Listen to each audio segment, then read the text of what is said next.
There may be a little bleeding in this. Bleeding after egg pickup is very rare. But in one case out of 500 to 600, this heavy bleeding can occur. Do not try to go home in a hurry after egg pickup. You do not have to drive while going. You will go by cab or your partner will drive you. When these 3 criteria are fulfilled, then you can go home. How many eggs were found? What was their quality? Their pictures? How many embryos were formed? What was the quality of the embryos? What was the grade? I do not share all these details with the patient. Hello, I am Dr. Priya Bhave Chittawar, and today I will tell you 5 important precautions after egg pickup. Do subscribe to our channel so that I can continue to provide such important information to you.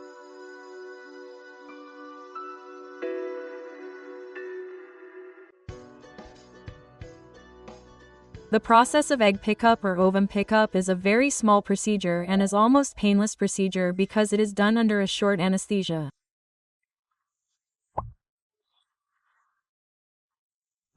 But there are some things which are very important for every person to know. The first and most important thing is that the needle in egg pickup pierces the vein and goes into the ovaries, and we take out the eggs from there. Sometimes there can be a little bleeding in this. If a woman is bleeding heavily after egg pickup, that means she has to change pads. In such a situation, she should immediately meet her doctor and tell this thing.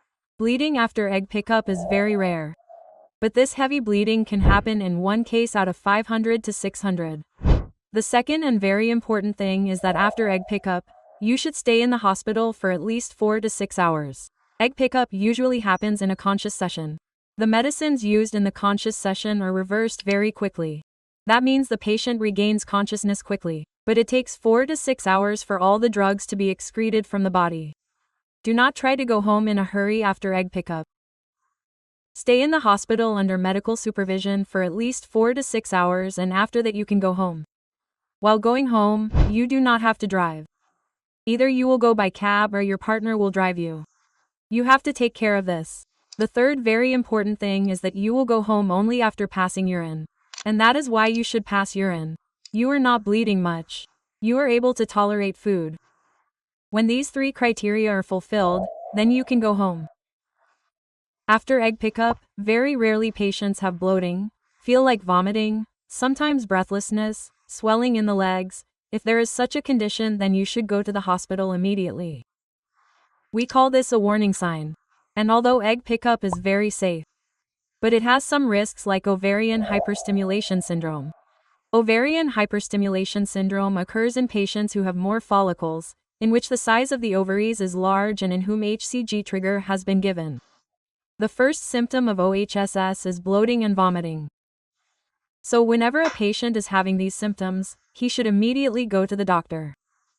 You should not experiment by taking any over-the-counter medicines on your own. If you are having a lot of swelling and pain in your legs, then this can be a symptom of a rare condition called venous thromboembolism, and in this case also you should immediately go to the doctor and get yourself checked.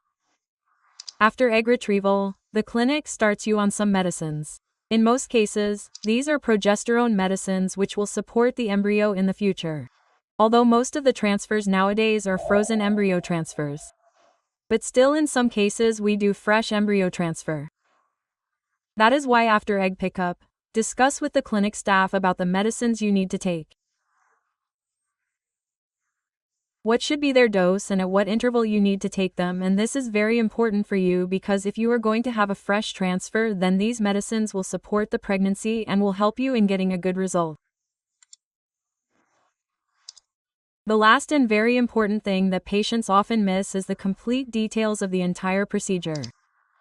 Yes, unfortunately even today IVF centers do not share with the patient how many eggs were found, what was their quality, their pictures, how many embryos were formed, what was the quality of the embryos, what was the grade. Keep in mind that IVF is only 50% successful. So if you do not take these details, then we are completely in the dark about the further procedure as to how their IVF was done. So if we have paid money to the clinic, if we have undergone IVF, then it is our responsibility to take all the details, and it is also the responsibility of the clinic to provide you with these details. You should not forget to take all this information from the embryology staff and doctor of the clinic. I hope that all this information will prove to be very useful for you. Thank you.